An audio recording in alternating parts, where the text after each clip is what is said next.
Insya Allah nanti kalau di pantau aja nanti. Lebih detail nanti kan, tidak terlalu molor.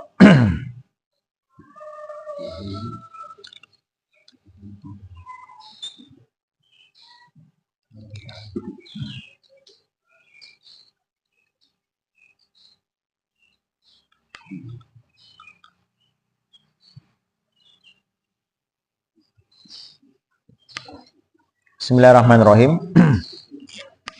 Assalamualaikum warahmatullahi wabarakatuh.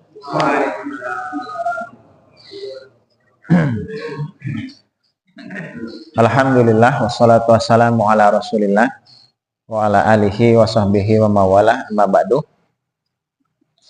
Kita insya Allah materinya tematik, Mbak ya. Saya juga tidak ada persiapan dari berangkat tadi mau ngisi pengajian apa gitu kan. Jadi ini ada WA dari Pak Sasari, Pak ya, kaitan dengan materi dampak pengajian. Pengajian ada dampak bisa nih, dan dampak positif dan negatif sering pengajian.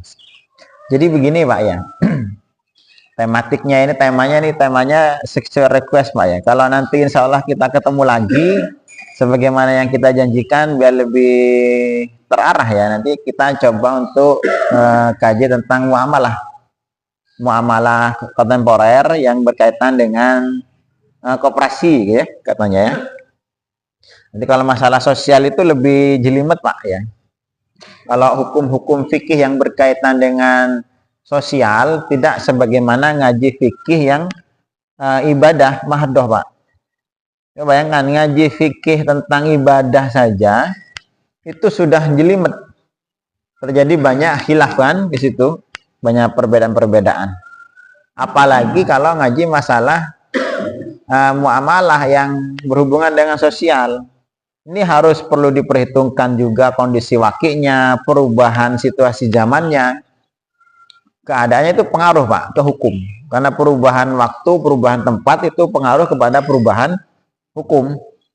Nah, insya Allah kita aja nanti di pertemuan akan datang kalau ketemu lagi ya di masjid di musola nanti ya, bakat takwa itu.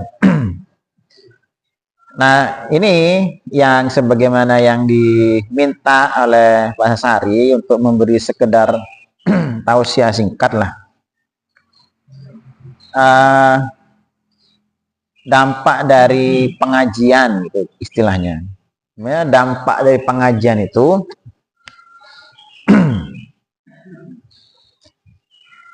ngaji itu kan mencari ilmu lah bahasanya ya. Memang ada sisi negatif, ada sisi positif, Pak. Kalau sisi positif itu sebenarnya otomatis dalam menambah keimanan. Karena ilmu itu kan pupuk iman ya. Kurang ilmu pasti kurang iman. Tidak ada ilmu, tidak ada iman, Pak. Jadi kalau kita ingin keimanan kita itu semakin kuat, kokoh, semakin mantap gitu ya. Tidak bisa tidak. Harus dibekali dengan ilmu, tidak bisa tidak Pak ya. Jadi jangan pernah berhayal sepenting wis saya beriman, tak penting ngaji, tidak bisa. Pasti error imannya Pak. Sehebat apapun antum ibadah, tanpa ilmu pasti error dan sebenarnya rapuh gitu Pak. Logikanya begini, logikanya Pak ya. Ilmu itu pupuk iman.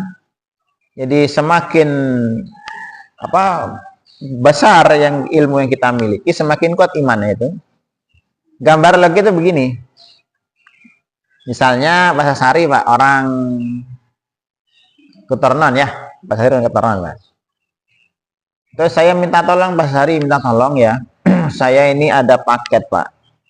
Mau saya antar ke orang yang pesan dia sedang membutuhkan karena orang sakit Pak. Daerah mana Tat? Rumahnya daerah Krucil Pak, Bermi Pak, di Probolinggo. Sudah di Probolinggo, di Bermi Pak, puncak gunung kan ya. Sedangkan Pak Sasari orang Lumajang, orang Kutornon. Saya minta tolong suruh ngantar paket ke sana. daerah Probolinggo, pucuk gunung bisa. Bermi itu pucuk gunung Pak ya. Di sana ada jalannya tuh jelimet begini.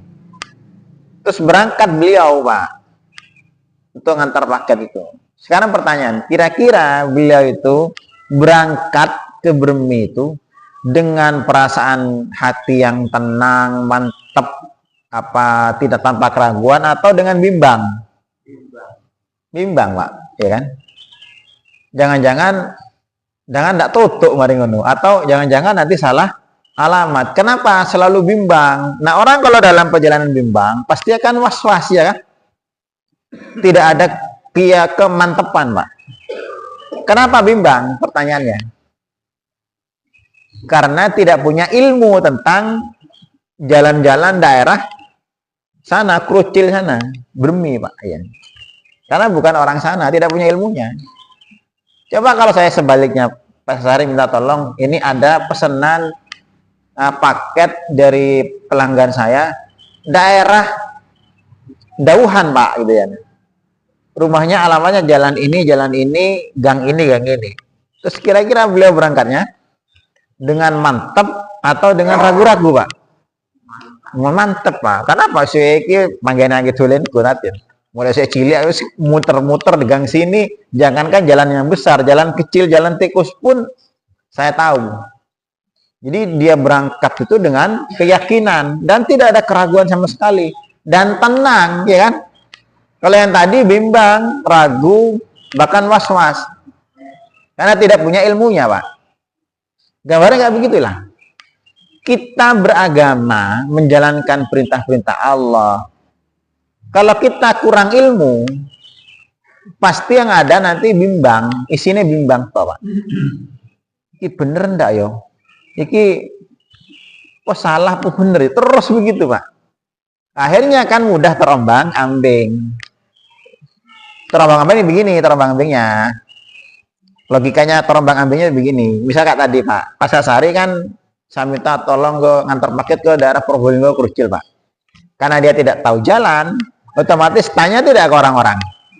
Tanya. Pas yang ditakoni wong tukang usil, Pak. Mas, ya tolong Mas. Lek kate nang Krucil alamat iki lewat mana, Mas? Aslinya lewat sana, orangnya usil, Pak. Lewat kono, Pak. Sing bener kono, Pak. Manut tidak dia, Pak? Pak Sasari manut tidak?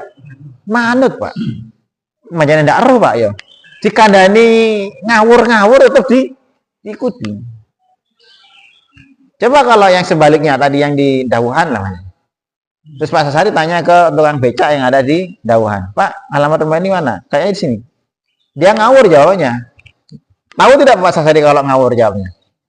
Ngawur tahu, Pak, karena Pak Sasari kan hafal dari situ. Ngawur sampean Pak, itu kono dalan kan gitu kan ya. Jadi bisa mantep. Kayak begitu kita beragama, Pak. Antum karena tidak tahu ilmunya, sehingga anak ustadz yang tukang ngawur, tukang usil, wah dak kesini, antum ikuti tok, bener, dikira bener, Pak. Kan banyak kejadian kayak begitu. Namanya subhat, Pak, namanya dalam agama kita.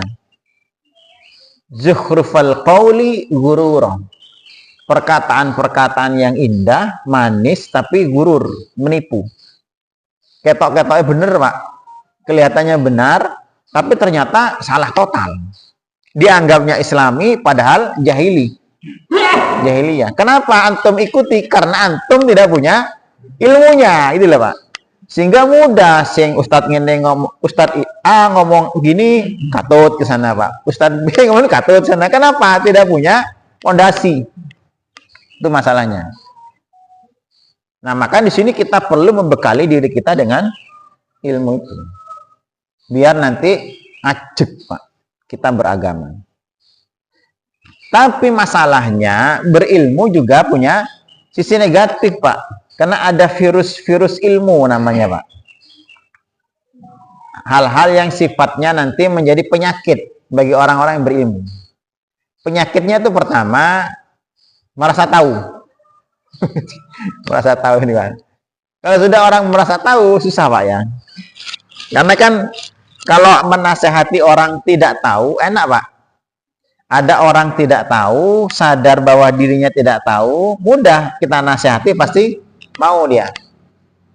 Kayak orang sakit, Pak. Orang sakit, dia sadar kalau dirinya sedang sakit, dikasih obat, mau. Tapi yang jadi masalah, ada orang sakit, tapi merasa dirinya tidak sakit, Pak. Jika obat dibuat obatnya, Pak. Kayak opong, tidak loroan gitu kan ya. Ada orang tidak tahu. Sebenarnya tidak punya ilmu. Tapi merasa punya ilmu. Antum kandani gitu ya, tidak gelem, Pak. Malah ngeyel nanti, Pak. Ya, tahu malah ngeyel jadinya. Yang ada debat. Jadi situlah makanya yang susahnya virusnya orang merasa tahu, virusnya orang berilmu merasa tahu. Sehingga ketika dia merasa tahu, biasanya nanti dia tidak akan ada keinginan untuk menambah, Pak. Ini disebut dengan istaghna. Ar-ra'ahus istaghna. Orang yang sudah merasa cukup. Dalam kalau dalam surat Al-Lail kan surat Al-Lail ya. Kok jadi lupa surat Al-Lail. Ya ada orang-orang yang merasa cukup lah bahasanya ini. Saya jadi lupa ayatnya, Pak ya. Jadi itu virusnya, salah satu virus ilmu. Makanya kan ketika kita begini, Pak ya. Ketika kita belajar ilmu Quran itu berbeda rumusnya dengan belajar ilmu selain Quran, Pak ya. Kalau ilmu Quran itu ya modal untuk kita belajar itu pertama harus ya modalnya, Pak. Kita harus punya pemikiran, punya keyakinan bahwa saya tidak tahu. Ketika antum belajar Quran sudah punya mindset saya tahu, saya tahu, tidak akan masuk Quran itu, Pak. Ilmu itu, Pak. Itu bedanya. Kalau ilmu belajar matematika, belajar kimia, belajar fisika, belajar apalah teknologi IT dan sebagainya, maka itu kita perlu keingintahuan yang besar, Pak. Perlu kecerdasan juga. Tapi kalau Quran tidak perlu kecerdasan, Pak. Tapi butuh kerendahan hati. Itu bedanya, Pak. Makanya kan jangan dikira sahabat-sahabat Nabi cobalah kayak kelasnya Bilal, Ibnu Mas'ud, kemudian Suhaib Ar-Rumi, Salman Al-Farisi, itu kan kelas-kelas orang kasta rendah secara status sosial, Pak. Kelas-kelas budak kan kasta rendah, Pak. Tapi coba mereka tuh menjadi orang-orang besar nanti setelah wafatnya Rasul, Pak. Semuanya menjadi orang-orang besar. Kenapa? Dibimbing dengan Quran. Karena Quran itu modalnya untuk belajar. Tidak butuh cerdas, Pak. Tapi butuh hati yang bersih. Intinya begini. Kalau dalam belajar agama, belajar kan ada zakat, ada zakat. Ada kecerdasan, ada kesucian. Zakat, tazkiyah. Ya. Nah, kalau belajar ilmu dunia, kita butuh kecerdasan, Pak. Belajar komputer, belajar IT, teknologi, belajar apalah itu butuh kecerdasan. Tapi kalau belajar agama, butuh zakat, kesucian jiwa. Ilmu itu bisa masuk ketika hati kita tuh bersih, Pak. Tidak ada penyakit-penyakit hati yang kayak model sombong, ya, merasa lebih dan sebagainya. Akan mudah masuk. Makanya surat ayatnya perintah wattaqullah wa yu'allimukumullah. Bertakwalah kepada Allah, nanti Allah akan ajari kamu. Akan surat Al-Baqarah ya, 283 berapa? Wattaqullah wa yu'allimukumullah. Nah, ketika kita sudah merasa tahu, merasa sudah tidak butuh lagi, saat itulah antum menjadi orang paling bodoh, Pak. Dijamin bodoh. Kita akan tahu agama. Ya taunya tadi, Pak, dikiranya benar, padahal salah. Apalagi di zaman kita sekarang, penyakit yang namanya syubhat itu luar biasa. Syubhat itu sesuatu yang sebenarnya buruk, sebenarnya jelek, cuma kelihatan baik, Pak. Nah, gimana cara kita menyingkapnya itu dengan ilmu yang benar? Nah, gimana cara mendapatkan ilmu? Dengan hati yang bersih. Itulah rahasia, Pak. Kenapa surat pertama di dalam Al-Quran itu surat Al-Baqarah ya, diawali dengan huruf-huruf muqatta'ah itu Pak. Istilahnya huruf-huruf muqatta'ah. Alif, lam, mim. Apa artinya? Artinya apa? Tidak ada tahu ya artinya. Apa fungsinya huruf-huruf muqatta'ah itu di depan surat itu? Fungsinya itu begini Pak ya. Kenapa kebanyak surat yang diawali dengan huruf-huruf yang kita bahkan tidak tahu artinya? Dan sampai kiamat pun tidak akan pernah tahu artinya. Dan tidak ada satu orang pun yang tahu artinya Pak. Semua. Sehebat apapun orang itu. Kalau hikmahnya ada. Tapi artinya kemana tafsirnya tidak ada tahu. Makanya kan rata-rata kalau di buku tafsir ada di terjemahan hanya Allah yang tahu. Kan gitu, hanya Allah yang tahu. Kenapa diawali kayak begitu? Kan begini, logika berpikirnya begini Pak. Allah itu kan Ar-Rahman Allamal Quran. Allah itu yang maha penyayang, dia yang Allamal Quran, yang ngajari Al-Quran. Jadi statusnya Allah itu adalah zat yang mengajarkan Al-Quran, berarti Allah adalah, anggaplah seperti guru Pak, ya kan? Guru. Yang diajari Al-Quran oleh Allah siapa? Manusia. Allamal insana ma'alam ya'lam. Manusia. Jadi manusia kita ini adalah murid. Nah, sedangkan Allah ini adalah guru yang maha terbaik Pak ya. Tidak ada guru yang terbaik ya. Jadi Allah ketika mengajarkan Al-Quran beda dengan ketika manusia mengajarkan Al-Quran Pak. Jadi the best teacher bahasanya, guru terbaik itu adalah Allah Pak. Nah sekarang begini logika berpikirnya. Ini Pak Sasari guru ya, ada yang posisi guru di sini selain Pak Sasari ya. Guru itu kalau guru terbaik dia Pak, guru berprestasi lah, guru punya skill bagus ya.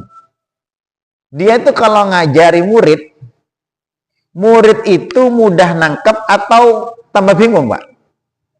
Kalau diajari oleh guru profesional, mudah nangkep. Kenapa? Metode penyampaiannya praktis gitu kan ya.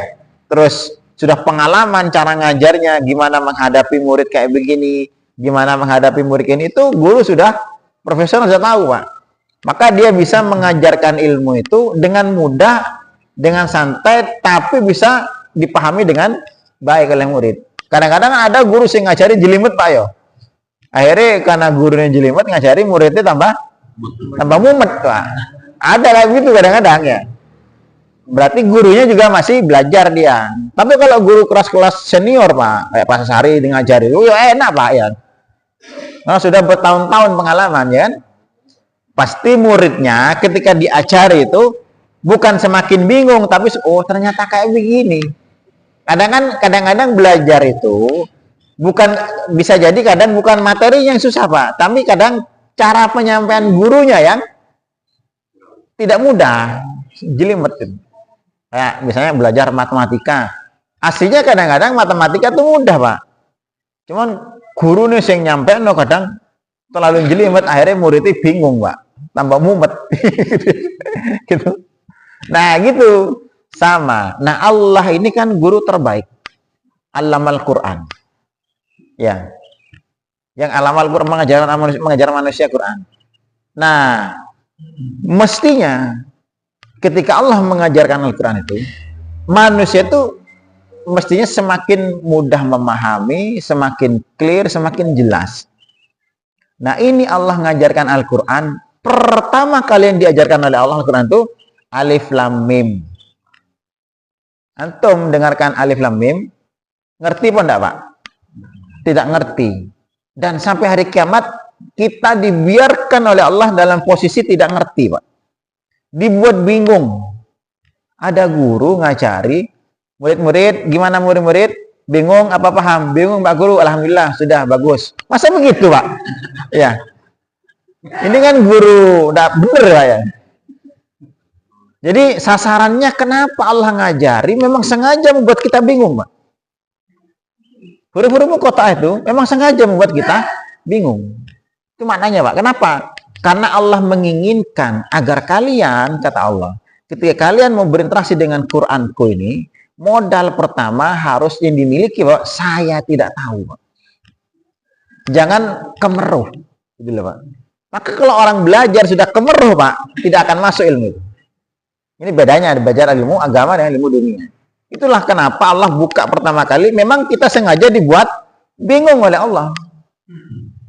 Dan sampai nanti juga tidak akan pernah dibuka oleh Allah itu, Pak. Kecuali nanti di akhirat, Pak. Makanya kalau antum masuk surga, kalau saya masuk surga nanti, saya kepingin tahu rahasia surat Muqatta'ah, karena nanti tahunya cuma di surga, Pak. Nah, agar apa? Agar tertanam mindset dalam pikiran kita, ketika kita berinteraksi dengan Quran ini, saya tidak tahu. Saya belajar ini, saya ingin tahu. Jangan mencari-cari tahu, Pak. Maksudnya jadi mata-mata. Karena ada orang belajar Quran hanya sekedar Ustaz ngajari apa Ustaz ini. Sapira Ustaz ini kadang-kadang begitu ngajinya, Pak. Tidak dapat ilmu itu. Itu penyakitnya orang belajar. Karena merasa sudah tahu. Makanya kan tidak tahu-tahu nanti sebenarnya. Yang ada sebenarnya syubhat yang dia pahami, Pak. Salah, tapi tampak seperti kebenaran. Dan itu banyak sekali. Makanya kan kita perlu bimbingan Allah dalam belajar itu. Caranya bekali kita dengan kerendahan hati, tawadhu, karena ilmu kan seperti air kata para ulama kan ya, mengalir dari atas ke bawah. Kalau kita terlalu tinggi tidak akan kena air itu, Pak. Kecuali pakai pompa ya. Pakai pompa airnya itu bisa naik ke atas saya. Di situ maksudnya. Nah, artinya jemaah sekalian dirahmati Allah, kita perlu membekali diri kita. Dan yang kedua dengan zakat, Pak, tazkiyah. Nah, tidak bisa ilmu itu seperti cahaya. Karena yang namanya cahaya itu apa? Tidak akan masuk ke hati-hati yang kotor, Pak. Jadi maksiat, dosa, antum yang membuat antum tidak paham itu bukan karena bodoh, bukan. Tidak ada orang bodoh, Pak, dalam agama kita. Allah menciptakan kita tidak dalam keadaan bodoh. Keliru ya. Laqad khalaqnal insana fi ahsani taqwim. Itu coba antum baca tafsirnya itu, Pak. Kami ciptakan manusia dalam keadaan ahsani taqwim, dengan desain, dengan komposisi yang terbaik, Pak.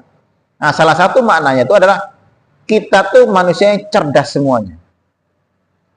Kalau kita tidak paham belajar itu bukan karena bodoh, tapi karena tertutup hati kita dengan maksiat-maksiat, dosa-dosa, Pak. Sehingga cahaya tidak bisa nembus. Kayak begini, kalau ini airnya bening, disinari dari sini kan tembus, Pak. Tapi kalau airnya budak kayak gini, disinari dari sini, tidak tembus. Hati itu begitu. Ilmu itu seperti itu dalam hati kita.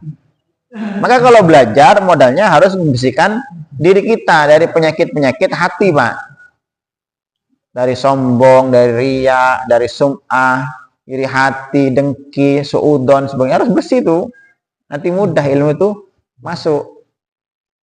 Lalu masalahnya begini kan, jadi masalah begini. Sekarang ini kan bingung, Ustadz. Masalah kan, saya ini banyak masalah, Pak, di orang belajar ya. Karena kan kalau kebanyakan pengajian kan ustadznya kan beda-beda kan ya. Kalau antum sering pengajian ya, misalnya masjid ini pengajian Ustadz A, B, C, D. Biasanya kan Ustadz A tidak bodoh kalau Ustadz B. Ustadz B tidak bodoh kalau Ustadz C, Pak. Masing-masing saling berbeda pendapat. Akhirnya jamaahnya mumet, Pak. Terus gimana kalau begini?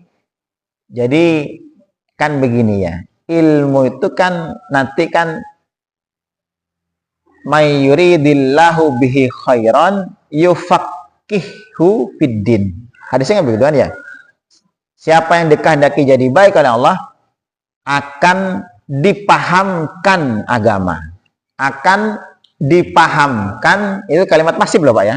Dipahamkan. Berarti bukan begini, siapa yang dikehendaki baik akan paham agama, bukan. Akan dipahamkan. Berarti yang aktif siapa di situ? Kita atau Allah? Allah yang aktif. Artinya ilmu itu nanti Allah yang akan menanamkan dalam diri kita, Pak. Bukan kita yang berusaha mendapat ilmu, cuman kitanya sekedar ikhtiar saja. Tapi yang membuat kita paham, yang membuat kita pisah, yang membuat kita mantep, itu bukan kita, bukan usaha kita, tapi memang murni dari Allah. Nah, di sini rahasianya, Pak. Iya. kapan Allah akan memberikan pemahaman ilmu yang benar itu kepada kita? Ada syaratnya. Dalam surat Al-Ankabut kan, walladzina jahadu fina lanahdiyannahum subulana. Kan ya? Lanahdiyannahum. Pakai lam taukid sama dan taukid kan. Benar-benar pasti kata Allah, pasti. 2 kali Allah menyebutkan itu, akan aku kasih petunjuk dia. Pasti. Syaratnya apa? Walladzina jahadu. Syaratnya Pak. Kita berjihad. Maksudnya berjihad itu bersungguh-sungguh serius Pak.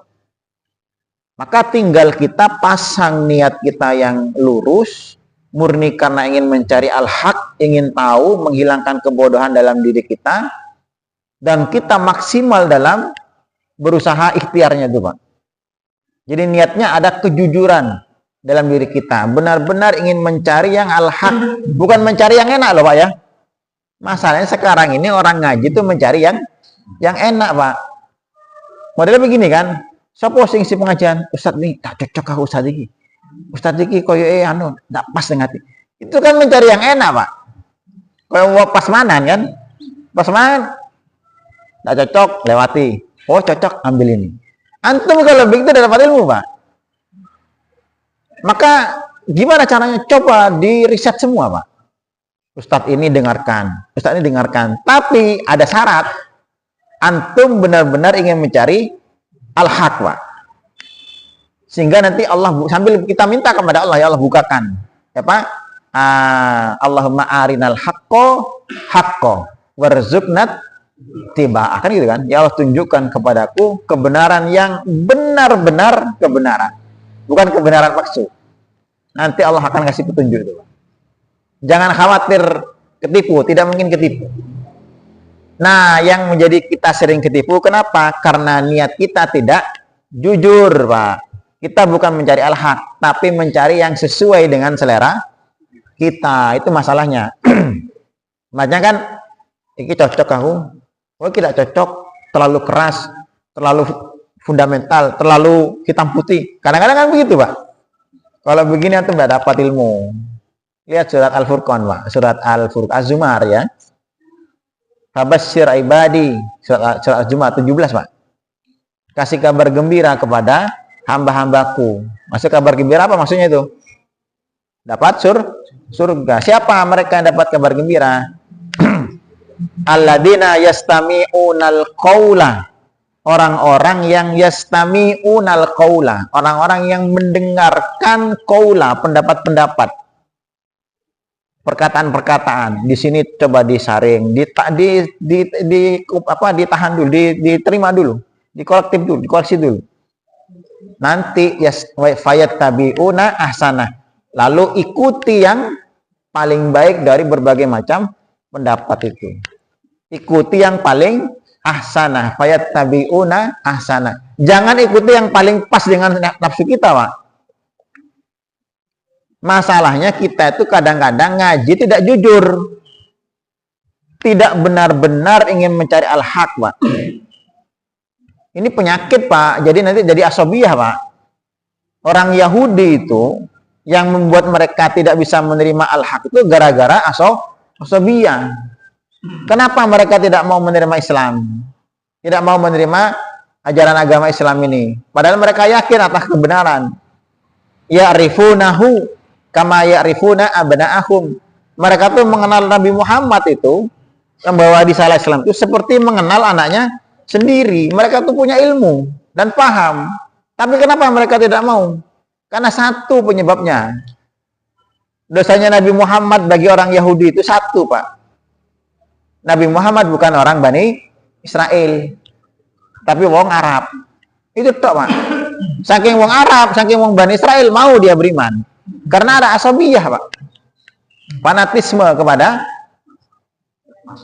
nasabnya, marganya. Nah ini menghalangi hidayah. Ini duduk ustadku, ini ustad duduk kalau toko kelompokku. Ini masalah nih, Pak. Antum dapat hidayah kalau begitu, Pak ya. Karena bisa jadi kebenaran itu muncul dari mana saja. Kebenaran itu bisa muncul dari mana saja. Makanya antum saring. Jangan khawatir nanti Mumet otak, jangan khawatir. Asal pasang niat saja, Pak. Kejujuran, kesungguhan ingin mencari al-haq. Nanti lanahdiyannahum. Pasti akan aku kasih hidayah, kata Allah. Gimana yang jadi masalah tadi, Pak? Kita tidak jujur dalam mencari ilmu itu, Pak. Kita mencari yang sesuai dengan selera kita. Sehingga tidak cocok ditinggal, Pak. Padahal mestinya harus kita, kenapa ya? Kok penyampainya Ustadz ini kok tidak cocok? Kok terlalu keras misalnya? Coba ditelaah, Pak. Dicari tuh, dikejar, diriset. Nanti akan pintar kalau begitu, Pak. Jangan pokok tidak cocok ditinggal, tidak cocok tidak bisa. Antum kayak begitu kan satu arah kan, Pak. Kan kita mendengarkan pendapat orang satu arah aja tidak benar ya kan?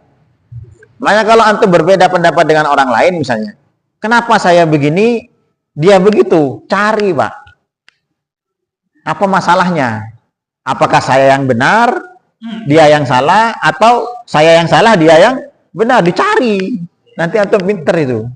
Dan pasti akan dapat hidayah. Pasti akan dapat hidayah. Saya katakan pasti, Pak. Karena bukan kata saya, tapi kata Allah. Lanahdiyannahum. Kalau antum belajar bahasa Arab, ada nun taukid, ada lam taukid, Pak. Fungsinya untuk menguatkan namanya, Pak. Lam taukid sama nun taukid itu dua kali, Pak. Kalau diterjemahkan secara literal, sungguh gitu, Pak, artinya. Pasti dua kali akan aku kasih hidayah. Itu janji Allah. Makanya ketika kita ngaji ya, pasang dulu niat, Pak. Jangan ngaji karena ustadz, jangan. Lah ustadz iki gelem mau, iki dak gelem tak cocok. Antum sudah kalau begitu tidak akan dapat ilmu, Pak. Dijamin tidak akan dapat ilmu antum, Pak. Karena maunya hanya dari ustadz iki tok. Seakan-akan ustadz iki koyo nabi, Pak. Iya lah nabi pada nak mana tunggale, Pak ya. Sekarang tidak ada nabi, Pak. Ada kelebihan di masing-masing pemateri. Ada yang bisa ini, ada yang di sini ada punya kekurangan, itu pasti, Pak. Maka jangan mencari satu arah. Nah, cuman masalahnya tadi ya, ketika antum belajar benar-benar pasang niat ingin mencari al-haq. Arinal haqqo warzuqna tiba'ah. Allahumma arinal haqqo warzuqna tiba'ah. Wa arinal batila warzuqnas tinabah. Tunjukkan kepadaku yang batil sebenar-benarnya kebatilan, bukan kebatilan palsu. Sebab kadang sekarang ini ada dianggap batil ternyata hak, Pak. Kenapa? Karena tadi syubhat propaganda. Ya, jangan mengikuti ajaran ini, nanti bisa berbahaya. Padahal itu sebenarnya kadang-kadang yang benar. Sekarang itu zaman kayak gitu. Apa bahasa kita namanya? Propaganda ya. Kamuflase, Pak. Nah, kita bisa dengan ilmu yang lurus bisa membuka, menyingkap semuanya itu, Pak. Karena sekarang ini orang jago apa namanya? Jago bikin Pak. Istilahnya jago ngeles, Pak. Apalagi kalau yang ngeles ustadz, pakai dalil. Iya. Ustadz itu paling pintar ngeles loh, Pak ya. Kenapa? Dia paham dalil. Lah orang awam kan tidak paham dalil. Lah ustadz pintar dalil ya, Pak. Akhirnya digabung-gabungkan, dikias dan sebagainya. Padahal kiasnya salbut, Pak. Dan itu bisa nanti kita bongkar. Karena janji Allah, la ya'tunaka bimasalin illa ji'naka bil haqqi wa ahsana tafsira. Al-Furqan 33. Tidaklah orang-orang kafir itu datang dengan sesuatu yang aneh, yang ganjil, Pak. Yang nyeleneh, subhat tadi ya, illa ji'naka bil haqqi wa ahsana tafsira, melainkan aku datangkan dengan sesuatu yang lebih benar dan lebih bagus tafsirnya, bisa diterima logika, pas dengan dalil Quran, sunnah, ijma', qiyas dan sebagainya. Nanti bisa itu. Kalau subhat itu tidak akan rapuh sebenarnya, Pak. Karena itu seperti pendapat-pendapat yang sekedar cocok logi maksudnya, Pak. Karena sekarang ini musimnya Islam itu hanya sebagai apa namanya? Tambal sulam. Tidak dipakai benar-benar Islam itu, Pak. Hanya dipakai untuk menyokong pendapatnya masing-masing, Pak. Pengajian ini Pak Yai Budi, kenapa kok dikasih kopi susu ini? Pakai dalil, Pak. Ya. Mudah itu, Pak. Saya carikan dalil mudah, Pak. Kenapa kok ada kasih teh? Karena bisa begini, Pak. Dalilnya gini, kalau Allah, kalau Rasul. Begitu, Pak, jadinya. Karena pinter. Pakai dalil. Nah, kita berusaha untuk mencari al-haq, bukan mencari pembenaran. Mencari kebenaran. Nah, itu syaratnya satu sebenarnya. Makanya jangan istilahnya, jangan dipatasi dengan asabiyah. Lewes iki mesti bener lah Ustadz iki. Ustadz iki mesti salah. Jangan begitu, Pak. Coba ditelaah dulu. Dengan lapang dada, dengan terbuka, pikiran jernih, dengan ilmiah bahasanya ya. Diterima dulu. Nanti diproses, Pak, dikaji, ya. Dimusyawarahkan, diteliti ulang. Nanti ketemu nanti itu, Pak. Mana yang benar-benar hak, mana yang benar-benar batil. Masalahnya kita kan tidak gelem gitu, Pak. Kenapa? Cocok-cocokan. Itu penyakit orang sedang menuntut ilmu itu sekarang. Cocok-cocokan, Pak. Kayak model prasmanan. Ya, yang cocok di JP, cocok ditendang, Pak. Ya sudah, kalau begitu kita jauh dari petunjuk kalau gitu. Itu bekal ya, bekal. Sekedar sekilas sebagai request tadi dari Bapak Sasari untuk pembekalan sebenarnya. Pengalaman pribadi atau mungkin yang lain. Kadang-kala kita kalau mendengarkan ustadz-ustadz itu, saya merasa materinya sama, hanya bedanya itu penyampaiannya menarik sehingga menyenangkan, begitu. Ya tadi kan kayak guru tadi, Pak. Karena salah materinya, bukan. Ya. Materinya itu cocok. Terus termasuk Ustadz Bukhari ini pernah dua ustadz yang lain menyampaikan wasari'u ila maghfiratin itu ya, orang yang beriman sungguh-sungguh kan ngefek ya. Itu cara menyampaikannya mungkin begitu. Jadi metode cara menyampaikan. Ya. Sehingga tertariknya itu karena cara menyampaikan dari itu. Ya itu gambarannya. Ya bisa jadi, Pak. Karena memang tadi itu ada guru yang masih kelas baru jadi guru lulusan sarjana ya, ada yang sudah senior kayak Pak Sari kan guru senior, Pak. Pensiun bisa senior. Berarti kan banyak makan garam misalnya, Pak. Cara menghadapi murid kayak begini, oh begini cara menyampaikannya kan gitu kan. Itu pengaruh, Pak, besar, Pak. Ya. Itu maksudnya, makanya Allah itulah guru yang terbaik. Ya, itu yang perlu. Dan metode-metode pengajaran kayak begitu di Quran sudah ada lengkap semua. Metode kalau antum jadi guru ya, cobalah misalnya guru ya. Guru kan tidak bisa, Pak, ngajari murid itu dengan cara yang sama. Saya lihat kapasitas muridnya kan.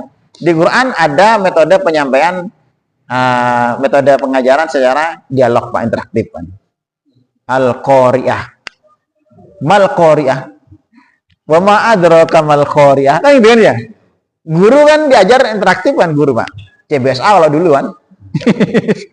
CBSA kalau dulu zaman sing tuwek sekolah, cara belajar siswa aktif kan dipancing.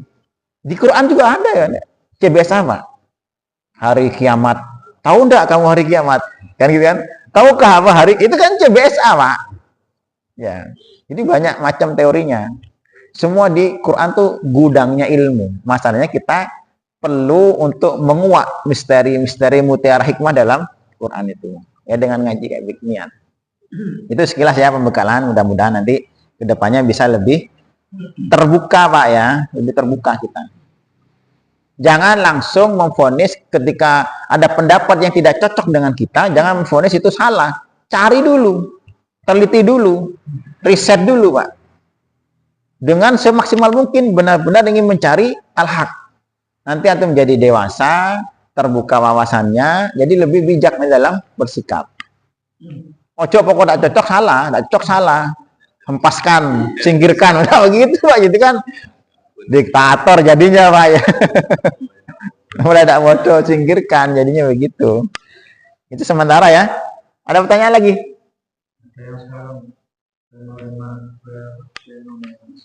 Ya.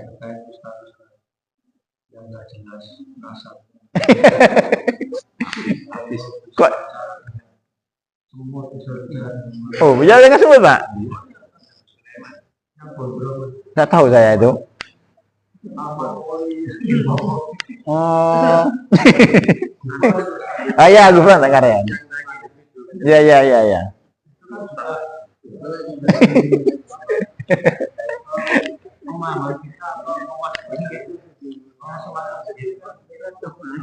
Tidak apa-apa, Pak. Coba didengarkan dulu pendapatnya ya. Nanti kita benar tidak, ada penyimpangan tidak. Nanti kan kita punya standar. Kalau kita tidak tahu, coba di-compare dengan pemateri-pemateri yang lain, Pak. Bisa didiskusikan atau ditanyakan atau diteliti. Pendapat ini bagaimana dari sudut pandang Quran. Kadang-kadang satu ustadz tidak memahami sudut pandangnya, Pak. Basicnya bisa jadi ustadz yang lain. Terus cari, Pak. Cari, tidak masalah. Itu bagus malah.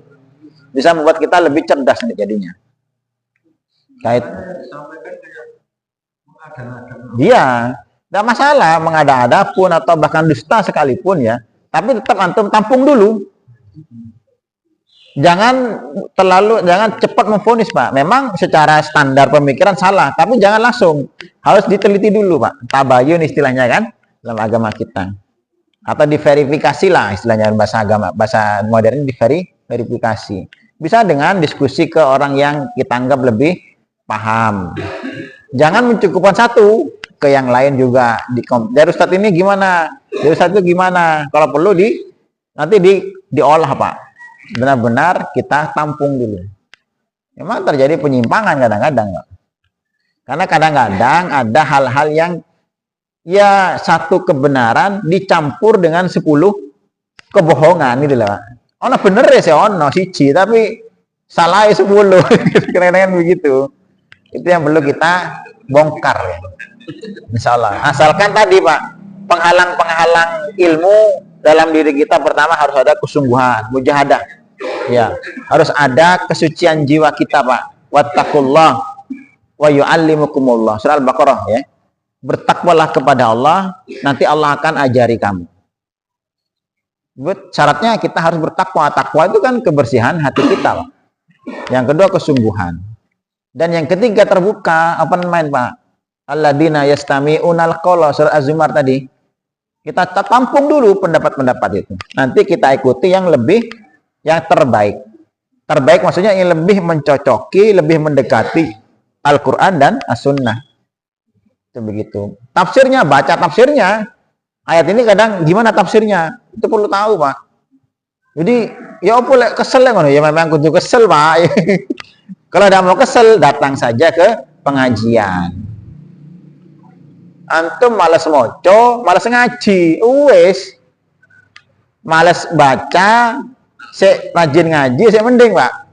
Ini tidak pernah pengajian dicak tidak gelem, moco bedina moco WhatsApp. Tidak moco Quran, tidak moco tafsir. Ya tambah sudah, Pak. Karena isinya kan di WhatsApp itu berita-berita yang selalu simpang siur, Pak. Apalagi zaman sekarang, Pak, banyak deepfake, teknologi AI itu, Pak, artificial intelligence. Itu orang ngomong itu bisa dibuat-buat, Pak. Asal tahu suaranya Pak Sasari kayak gini. Nanti saya bisa buat video pakai orang lain seakan-akan itu suaranya dia, padahal suaranya orang lain, Pak. Itu bisa sekarang, Pak. Zaman canggih sekarang. Makanya jangan terlalu percaya 100% terhadap video. Ada macam-macam sekarang video itu bisa dibuat-buat loh ya. Bukan hanya gambar, Pak. Nah, kita kan kadang-kadang terlalu mudah percaya seakan-akan video ini Quran dan Sunnah. Sami'na wa ta'na. Jangan. Karena sekarang perang propaganda itu luar biasa, Pak. Dari masing-masing kubu. Harus benar-benar diverifikasi. Itulah sementara ya pembekalan, mudah-mudahan bermanfaat. Dari saya sendiri, assalamualaikum warahmatullahi wabarakatuh.